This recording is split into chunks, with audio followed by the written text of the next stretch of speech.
नमस्कार, good morning everyone. स्वागत है आपका गौरव ज्ञान एकेडमी पर आपकी अपनी डेली करंट अफेयर्स की क्लास में। यहाँ पर सीधे सरल शब्दों में आपको टॉप 10 एमसीक्यूज सॉल्व कराए जाते हैं, तो देखना ना भूलिए।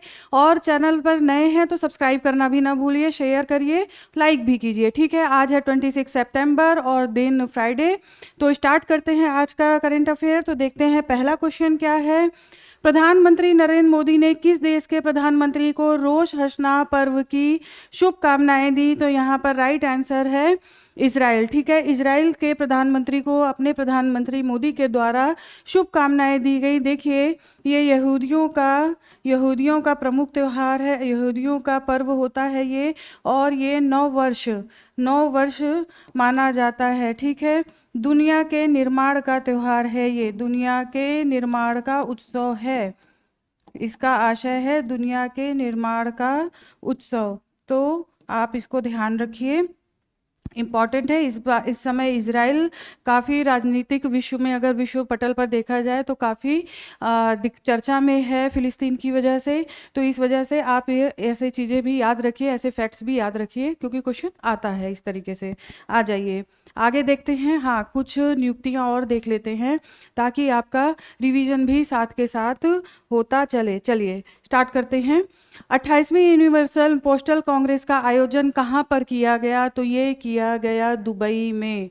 ठीक है, ये किया गया दुबई में, याद रखिए दुबई में। नेक्स्ट देखिए, नेपाल में ओली सरकार के पतन के बाद अंतरिम सरकार का मुखिया यानी कि पीएम कौन बनी? तो वो हैं सुशीला कार्की।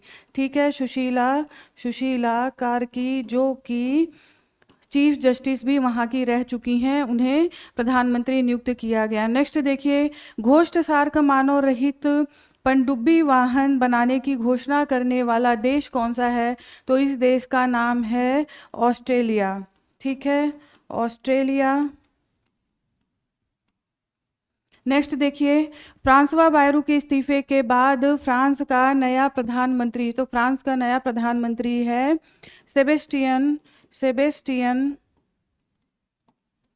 Sebastian Locarno. ठीक, नेक्स्ट देखिए, किस देश में श्री राम की 51 फीट ऊंची प्रतिमा का अनावरण किया गया? तो ये है कनाडा। ये है आपका कनाडा में मिसिसागा। ठीक है, आ गई, आगे बढ़ते हैं। इजराइल के साथ हथियारों के व्यापार पर प्रतिबंध लगाने वाला यूरोपीय संघ का पहला देश, तो पहला देश ज्ञानवीरों ये हो गया आपका स्लोवेनिया। ठीक है, स्लोवेनिया पहला देश, ध्यान रखिए, स्लोवेनिया आपका पहला देश हो गया। नेक्स्ट देखिए, कैंसर के उपचार के लिए रूस ने किस टीके की घोषणा की है? तो ये है एंट्रोमिक्स। ठीक है, एंट्रोमिक्स। नेक्स्ट देखिए, 1 जनवरी 2026 से यूरो जोन में शामिल होने वाला 21वां सदस्य देश यहाँ पर है आपका बुल्गारिया। और लास्ट देखिए, 15 जुलाई 2025 को विश्व स्वास्थ्य संगठन द्वारा 25वां ट्रैकोमा मुक्त देश, तो अफ्रीकी देश, इसका नाम है सेनेगल। ठीक है, सेनेगल। अभी डब्ल्यूएचओ के द्वारा इसे ट्रैकोमा मुक्त घोषित किया गया है। ट्रैकोमा आइस से संबंधित प्रॉब्लम होती है। ठीक है, आइस से संबंधित प्रॉब्लम है ये। और देखिए, अगर अफ्रीका में देखा जाए तो अफ्रीका के मामले में ये नवा देश है। तो आपका यहाँ पर देखिए कुछ रिवीजन हो गया। आ जाइए नेक्स्ट देखते हैं, भारत का पहला सेंट्रल टिश्यू बैंक किस संस्थान में उद्घाटित किया गया है? तो यहाँ पर राइट आंसर है मौलाना आज़ाद इंस्टीट्यूट डेंटल साइंसेज, दिल्ली में। ठीक है, ध्यान रखिए, पहला सेंट्रल टिश्यू बैंक है ये। इसका उपयोगिता क्या है, अब इसके बारे में हम जानते हैं। देखिए, आ जाइए, देखिए यहाँ पर जब इसका उद्घाटन किया गया तो यहाँ पर बताया गया कि बोन ग्राफ्टिंग, ठीक है, बोन ग्राफ्टिंग साधारण शब्दों में समझिए, बोन ग्राफ्टिंग की सुविधा अब यहाँ पर मिलेगी। बोन ग्राफ्टिंग की सुविधा मरीजों को यहाँ पर क्या मिल जाएगी। देखिए, अब बोन ग्राफ्टिंग क्या होता है ये जानिए कि जब सर्जरी की जाती है, सर्जरी करने के बाद कुछ बोन्स ऐसी होती हैं जिनका यूज़ नहीं होता है, ठीक है, कुछ बोन्स ऐसी होती हैं जिनका यूज़ नहीं होता है, उसके बाद उसे उसे ट्रीट करके यूज़ किया जाता है किसी अन्य की सर्जरी में। इसे ही बोन ग्राफ्टिंग कहा जाता है। देखिए, अभी तक भारत अमेरिका, जर्मनी, ठीक है, अमेरिका, जर्मनी के आयात पर, बोन ग्राफ्टिंग के आयात पर निर्भर था, लेकिन अब यहाँ पर, और देखिए इसके अलावा मलेशिया से भी काफ़ी सहायता भारत के द्वारा ली जाती थी। इवन प्रशिक्षण भी लिया गया है, ठीक है, प्रशिक्षण भी अब लिया गया है। तो मलेशिया में ध्यान रखिए। अब लेकिन भारत में बोन ग्राफ्टिंग की सुविधा मिलेगी। इससे लाभ क्या होगा ज्ञानविदों, तो पेशेंट्स को इससे कम खर्च में अच्छा चिकित्सा सुविधा प्राप्त होगी। तो आपको ध्यान रखना है, मौलाना आज़ाद इंस्टीट्यूट दिल्ली, ठीक है। आ जाइए नेक्स्ट देखते हैं। स्टैंडर्ड चार्टर्ड की फ्यूचर ऑफ ट्रेंड रिपोर्ट के अनुसार वैश्विक आपूर्ति शिफ्ट, ग्लोबल सप्लाई शिफ्ट के लिए सबसे पसंदीदा देश कौन सा है, तो यहाँ पर राइट आंसर है भारत। देखिए, ये जो स्टैंडर्ड चार्टर की फ्यूचर ऑफ ट्रेड रिपोर्ट है, इसको भी आपको ध्यान रखना है। कई बार रिपोर्ट आपसे पूछा जा सकता है कि फ्यूचर ऑफ ट्रेड रिपोर्ट किसके द्वारा जारी की जाती है, तो स्टैंडर्ड चार्टर्ड के द्वारा जारी की जाती है, तो ये भी ध्यान रखिए। अब देखिए, इसमें यह बताया गया है कि पसंदीदा देश, यानी कि यहाँ पर विभिन्न कंपनियां भारत को सबसे पसंदीदा गंतव्य स्थल चुन रही हैं अपने निवेश के लिए, ठीक है। इसके साथ ही साथ देखिए, इसमें कौन कौन सी कंपनियां हैं, कहाँ कहाँ की, तो ये देखिए यूएसए की हैं, ठीक है, यूएसए की हैं, जापान तो है ही है, इसके अलावा चीन भी, शायद आपको सुन के आश्चर्य होगा, चीन की भी कंपनियां भारत में निवेश करने में काफ़ी उत्साहजनक अपना रवैया दिखा रही हैं। यहाँ पर देखिए, अब भारत के साथ साथ जो प्रमुख पसंदीदा देश हैं उसमें भारत, उसके बाद सेकंड नंबर पर है मलेशिया, ठीक है, सेकंड नंबर पर है मलेशिया और थर्ड नंबर पर है चीन। तो बहुत इंपॉर्टेंट क्वेश्चन है ये, मोस्ट इंपॉर्टेंट क्वेश्चन, ध्यान रखिए, ऐसे क्वेश्चन पूछे जाते हैं। तो फर्स्ट पे तो हो ही गया भारत, सेकंड पे मलेशिया, थर्ड नंबर पर है चाइना, ठीक है, ध्यान रखिए, स्टैंडर्ड चार्टर्ड। आ जाइए अब नेक्स्ट क्वेश्चन की तरफ बढ़ते हैं। हाल ही में मैनफोर्स ने एक कृत्रिम बुद्धिमत्ता एआई आधारित वर्चुअल मॉडल को अपना नया ब्रांड एम्बेसडर घोषित किया है। इस एआई मॉडल का नाम क्या है, तो राइट आंसर है यहाँ पर मायरा कपूर, ठीक है, मायरा कपूर। अगर आपको ध्यान हो, अब इस तरीके से एआई, यहाँ तो मॉडल की बात की जा रही है, इसके अलावा मंत्री भी चुना गया है, तो वो किस देश से संबंधित है, तो मैं आपका रिविजन करा दे रही हूँ। तो वो एआई मॉडल अल्बानिया, ठीक है, सॉरी, एआई मंत्री अल्बानिया, जिसका नाम था दिएला, और उसका कार्य क्या था, भ्रष्टाचार मुक्त देश, ठीक है, भ्रष्टाचार मुक्त देश बनाना अल्बानिया को दिएला की नियुक्ति। देखिए ज्ञानवीरों, अब इस बेरोजगारी के दौर में और बेरोजगारी इस एआई ने कर दिया है। जहां ये इंसानों के लिए काफ़ी सुविधाजनक भी है, लेकिन इस एआई के कारण बहुत सारी जॉब्स अब जा रही हैं, खास तौर से प्राइवेट सेक्टर में। आप देख लीजिए, बहुत सारी जॉब्स अब आने वाले समय में जाएंगी। तो जितना जल्दी हो सकता है आने वाले एग्ज़ाम पर फोकस करिए और जॉब लेके जाइए। करंट अफेयर के लिए डेली उस पर समय दीजिए, क्योंकि आप ये सोचेंगे 6 मंथ का करेंगे और 1 साल का एक साथ करके चले जाएंगे, एग्जाम क्वालिफाई हो जाएगा। बिल्कुल क्वालिफाई नहीं होगा, क्योंकि गला काट प्रतिस्पर्धा है प्रेजेंट टाइम में, गला काट प्रतिस्पर्धा। एक चपरासी का भी फॉर्म आता है ना, तो वहाँ पर भी करोड़ करोड़ फॉर्म हमें देखने को मिल जाते हैं चपरासी की वैकेंसी में भी। हालांकि कोई भी जॉब ऊपर नीचे छोटी मोटी नहीं, आपको जो मिले फटाफट से लीजिए, क्योंकि आने वाला समय और भी ज़्यादा इस मामले में डाउन हमें देखने को मिलेगा, ठीक है। तो जो भी वैकेंसी आती है वहाँ पर आप पूरी शिद्दत के साथ लग जाइए। आ जाइए अब नेक्स्ट क्वेश्चन देखते हैं। हाल ही में ग्रैंड मुफ्ती शेख अब्दुल अजीज बिन अब्दुल्ला अल शेख का निधन हुआ है। वे किस देश के प्रमुख इस्लामिक विद्वान थे? तो यहाँ पर राइट आंसर है आपका सऊदी अरब। ठीक है, 20 वर्षों से, देखिए 20 वर्षों से यहाँ के प्रमुख, 20 वर्षों से प्रमुख धार्मिक अधिकारी कह लीजिए, धार्मिक प्रमुख कह लीजिए, ये थे। और इनके बारे में ये बताया गया कि ये आंखों से अपने नहीं देख सकते थे। ठीक है, आंखों से नहीं देख सकते थे, तो आपको इनका नाम ध्यान रखना है सऊदी अरब, क्योंकि अगर आपको अमीरात, कतर इस तरीके से ऑप्शन दे दिया जाएगा या इराक, ईरान, तो आप गलती कर बैठेंगे। तो ध्यान रखिएगा इनका नाम अब्दुल अजीज बिन अब्दुल्ला अल शेख। ठीक है, नेक्स्ट देखिए, हाल ही में श्रीनिवासन गोपालन को किस दूरसंचार कंपनी का मुख्य कार्यकारी अधिकारी सीईओ नियुक्त किया गया है? यहाँ पर राइट आंसर है टी मोबाइल। ठीक है, टी मोबाइल का सीईओ भारतीय मूल के और नई दिल्ली के, मूलतः नई दिल्ली के श्रीनिवासन गोपालन हैं। और देखिए ये जो टी मोबाइल है, ये कंपनी आपकी जर्मनी की है। ठीक है, ये जर्मनी की कंपनी है, जर्मनी की प्रमुख मोबाइल कंपनी है, तो इसको आपको ध्यान रखना है। आ जाइए नेक्स्ट क्वेश्चन देखते हैं, अन्य महत्वपूर्ण नियुक्तियां। ठीक है, तो ये कुछ नियुक्तियां हैं जिनका आपको रिवीजन मैं करवा दे रही हूँ। तो देखिए टीसीएस अमित कपूर के बारे में देखिए, ये कौन है? तो ये टीसीएस टाटा कंसल्टेंसी सर्विसेज। ठीक है, टाटा कंसल्टेंसी सर्विसेज के एआई के प्रमुख नियुक्त किए गए हैं, एआई के प्रमुख नियुक्त किए गए हैं। नेक्स्ट देखिए डॉक्टर गीता वाड़ी रायसम, डॉक्टर गीता वाड़ी रायसम सीएसआईआर की संस्था है, राष्ट्रीय विज्ञान संचार और नीति अनुसंधान संस्थान की प्रमुख चुनी गई हैं, अनुसंधान संस्थान की प्रमुख चुनी गई हैं। इनका नाम इसलिए इम्पॉर्टेंट है क्योंकि जब भी कोई महिला किसी पद पर बैठती है तो उसके एग्ज़ाम में आने के चांसेस बहुत ज़्यादा बढ़ जाते हैं। तो सीएसआईआर की इस संस्था की ये बनी है। नेक्स्ट देखिए राघव गुप्ता, राघव गुप्ता देखिए ओपन एआई क्षेत्र में, ठीक है, ओपन एआई ने एशिया प्रशांत क्षेत्र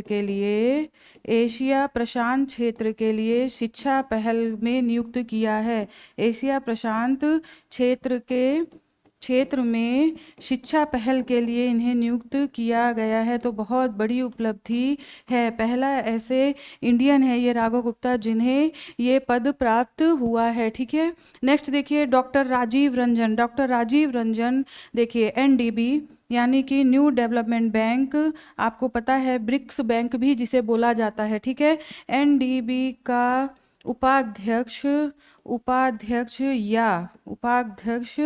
या मुख्य जोखिम अधिकारी, ठीक है, मुख्य जोखिम अधिकारी सीआरओ नियुक्त किया गया है। अब देखिए श्रीनिवास के स्वामी इनकी नियुक्ति ट्रिपल एआई, ठीक है, आपको पता होगा भारत की प्रमुख विज्ञापन एजेंसी का प्रमुख इन्हें नियुक्त किया गया है, भारत की विज्ञापन एजेंसी का प्रमुख इन्हें नियुक्त किया गया है ट्रिपल एआई। तो अब आपको ये ध्यान रखना है, ये काफ़ी इम्पॉर्टेंट लोग हैं जिनकी अभी नियुक्ति मिली है मुख्य संस्थाओं में, तो आप इसको ध्यान रखिए। आ जाइए नेक्स्ट क्वेश्चन की तरफ।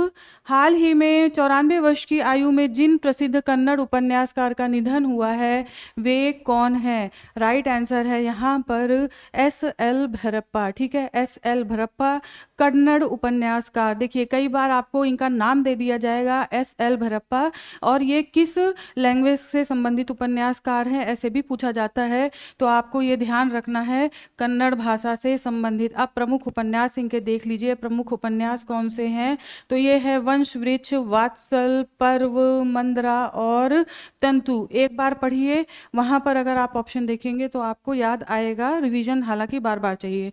इनके उपन्यासों का कई भाषाओं में अनुवाद हुआ है। इन्हें सरस्वती सम्मान भी मिला है, सरस्वती सम्मान और साहित्य अकादमी पुरस्कार सहित अनेक सम्मानों से नवाजा गया है S.L. भैरप्पा जी को। ठीक है, आ जाइए नेक्स्ट क्वेश्चन देखते हैं। कैबिनेट ने बिहार में 3,822 करोड़ रुपए की NH 139W राजमार्ग परियोजना को मंजूरी दी। तो सबसे पहली बात यहाँ पर आपको क्या याद करना है, ये कोई मतलब नहीं है, लेकिन आपको बताने के लिए मतलब कि कितनी बड़ी परियोजना है, कितनी इंपॉर्टेंस है, ये ध्यान में रखना होता है। देखिए अब NH 139 जो ये है राजमार्ग परियोजना, ये ध्यान रखना है, और बिहार में, ठीक है ना, कहाँ पर हुई है, बिहार में। परियोजना जो है 4 लेन में साहिबगंज अरेराज बेतिया NH 139W राजमार्ग है। इसकी लंबाई आपको ध्यान रखना है 78.942 किलोमीटर। अब देखिए 78 भी पूछा जा सकता है, 79 भी पूछा जा सकता है, तो आपको ध्यान रखना है इसकी लंबाई। मॉडल देखिए हाइब्रिड एनुटी मोड में इसे बनाया जा रहा है। यात्रा समय जो 2.5 घंटे लगता था, अब वो 1 घंटे तक सीमित हो गया है। इसमें मुख्य पर्यटन केंद्र की अगर बात की जाए तो देखिए यहाँ पर केसरिया स्तूप, वैशाली और महावीर मंदिर भी है। तो ये यहाँ पर प्रमुख पर्यटन केंद्र हैं। तो यहाँ पर केवल ये इतनी चीज़ें इंपॉर्टेंट हैं, आपको ध्यान रखना है। आ जाइए आगे बढ़ते हैं। अंत्योदय दिवस पंडित दीनदयाल उपाध्याय की जयंती के उपलक्ष्य में प्रत्येक वर्ष कब मनाया जाता है? यहाँ पर राइट आंसर है आपका 25 सितंबर। ठीक है, 25 सितंबर को मनाया जाता है अंत्योदय दिवस। और किसके उपलक्ष्य में?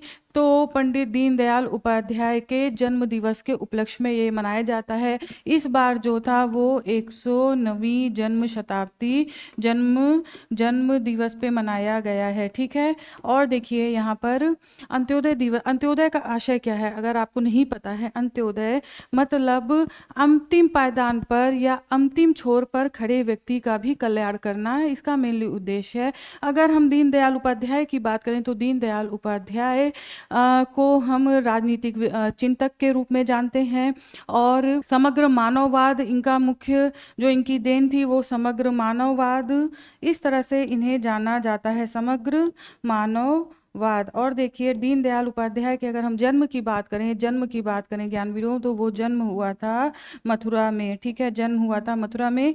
ये यूपी के एग्जाम में इंपॉर्टेंट हो जाता है। आ जाइए नेक्स्ट क्वेश्चन देखते हैं क्या है। अच्छा, तो विश्व फार्मासिस्ट दिवस, ठीक है, विश्व फार्मासिस्ट दिवस ये भी 25 सितंबर को ही मनाया जाता है, ध्यान रखिए। और यह दिन अंतर्राष्ट्रीय फार्मासिस्ट संघ FIP द्वारा वर्ष 2009 से स्थापित किया गया था, या 9 से इसकी स्टार्टिंग की गई थी। इसका मुख्यालय की अगर बात करें तो ये नीदरलैंड में है, मुख्यालय नीदरलैंड में है। 25 सितंबर इसलिए चयनित किया गया क्योंकि इसी दिन FIP की स्थापना हुई थी। और अगर हम इस वर्ष की थीम की बात करें तो स्वास्थ्य सोचो फार्मासिस्ट। ठीक है, थिंक हेल्थ थिंक फार्मासिस्ट। तो इस तरीके से ये इस वर्ष की थीम है, थीम को ध्यान रखना है। आ जाइए अब आगे देखते हैं। 2025 का सबसे शक्तिशाली तूफान सुपर टाइफून रागासा ने किस क्षेत्र को सबसे अधिक प्रभावित किया है? तो यहाँ पर दक्षिण पूर्व एशिया। देखिए रागासा जो कि किन किन देशों में सबसे ज़्यादा प्रॉब्लम इसने क्रिएट की है, तो वो है फिलीपींस, ठीक है, ताइवान, ठीक है, दक्षिणी चीन में। तो इस तरीके से इन देशों में यहाँ पर हमें तबाही देखने को मिली है। आ जाइए आगे बढ़ते हैं और नेक्स्ट क्वेश्चन देखते हैं। हाल ही में भारत और ऑस्ट्रेलिया ने किस क्षेत्र से संबंधित पारस्परिक मान्यता समझौते MRA पर हस्ताक्षर किया है? तो यहाँ पर राइट आंसर है जैविक या ऑर्गेनिक उत्पाद। ठीक है, ऑर्गेनिक उत्पाद पे भारत ने ये समझौता किया है। कहाँ पर? तो नई दिल्ली में ये समझौता किया गया है। भारत की तरफ से अगर बात की जाए तो एपीडा जो कि कृषि निर्यात की प्रमुख संस्था है और वाणिज्य एवं उद्योग मंत्रालय के अंतर्गत काम करती है। वाणिज्य एवं उद्योग मंत्रालय, ठीक है। उद्योग मंत्रालय के अंतर्गत ये संस्था काम करती है, इसने हिस्सा लिया। और अगर हम ऑस्ट्रेलिया की तरफ से बात करें तो ऑस्ट्रेलिया ने यहाँ पे DAFF, ठीक है, ऑस्ट्रेलिया की DAFF संस्था जो कि वहाँ के कृषि मत्स्य और वानिकी विभाग के अंतर्गत आता है, ठीक है, और वानिकी विभाग के अंतर्गत आता है, ने सिग्नेचर इस पर समझौता किया है। देखिए यहाँ पर भारत का जो लक्ष्य है, भारत का लक्ष्य है विश्व के सामने एक ऑर्गेनिक बास्केट बनना। भारत के लक्ष्य की अगर बात करें तो ऑर्गेनिक बास्केट बनना भारत का लक्ष्य है विश्व के स्तर पर, ठीक है, ऑर्गेनिक बास्केट बनना। तो ये इस समझौते का मुख्य बिंदु है। आ जाइए आगे बढ़ते हैं और नेक्स्ट क्वेश्चन देखते हैं। हाल ही में भारत सरकार ने किस तिथि तक चांदी के आयात पर प्रतिबंध लगाने की घोषणा की है? यहाँ पर राइट आंसर है 31 मार्च 2026 तक, ठीक है, 31 मार्च 2026 तक। और देखिए भारत सरकार के द्वारा ये घोषणा की गई, किस कारण से की गई? तो देखिए ज्ञानवीरों, इस समय क्या हो रहा था कि थाईलैंड से बहुत ज़्यादा आयात चांदी का हो रहा था। इवन 98% भारत में जो चांदी का आयात किया जा रहा था वो थाईलैंड से किया जा रहा था। अब ये सोचने की ज़रूरत है कि आखिर ऐसे क्या कारण है कि थाईलैंड से ही ये निर्यात किया जा रहा है। तो देखिए यहाँ पर देखिए आप 2009 से भारत का समझौता है, भारत का FTA बात करें, फ्री ट्रेड एग्रीमेंट, किस संगठन के साथ है? तो ये है आपका आसियान के साथ, ठीक है, ये आपका है आसियान के साथ, जिसका नाम है AITIGA, ठीक है। इस तरह से ये FTA एक तरह से मुक्त व्यापार समझौता है। तो इस वजह से क्या होता है, जो अन्य देश हैं शुल्क से, यानी कि उन्हें शुल्क न देना पड़े, उन्हें कर न देना पड़े भारत सरकार को, इस वजह से वो थाईलैंड में पहले आते हैं, वहाँ से फिर वो भारत में निर्यात करते हैं और भारत के द्वारा यहाँ से आयात किया जा रहा है, जिसकी वजह से भारत को घाटा है। इस वजह से इसे बंद तो नहीं किया गया है, प्रतिबंध लगाने की घोषणा, इसे मुक्त से सीमित करने का प्रयास, ठीक है, मुक्त से सीमित करने का प्रयास किया गया है। तो ये ध्यान रखिए, मुक्त से सीमित करने का प्रयास किया गया है। आ जाइए अब आगे बढ़ते हो, काफ़ी इंपॉर्टेंट क्वेश्चन है, आपको ये ध्यान रखना है, ठीक है। आ जाइए नेक्स्ट क्वेश्चन देखते हैं। हाल ही में केंद्र सरकार ने जनरल अनिल चौहान का कार्यकाल chief of defence staff CDS के रूप में कब तक बढ़ाया है? तो देखिए यहाँ पर आपका राइट आंसर है 30 मई 2026 तक, ठीक है, कार्यकाल समाप्त होने वाला था और अब जो नियुक्ति की कमेटी होती है उसने 30 मई 2026 तक इस कार्यकाल को बढ़ा दिया है। देखिए अगर हम CDS की बात करें प्रेजेंट टाइम में तो अनिल चौहान है। अगर हम भारत में फर्स्ट CDS की बात करें तो उनका नाम अगर आपको पता होगा बिपिन रावत, ठीक है, उनका नाम है बिपिन रावत। तो यहाँ पर ये हो गया आपका, और काफ़ी इंपॉर्टेंट क्वेश्चन है, आपको इसकी भी डेट याद रखनी है, ठीक है। तो ज्ञानवीरों देखिए आज के करंट अफेयर कंप्लीट होते हैं, फिर आपके सामने कल उपस्थित होती हूँ कुछ नए अपडेट्स के साथ। तब तक स्वस्थ रहिए, मस्त रहिए, पढ़ते रहिए। धन्यवाद, आपका दिन शुभ हो।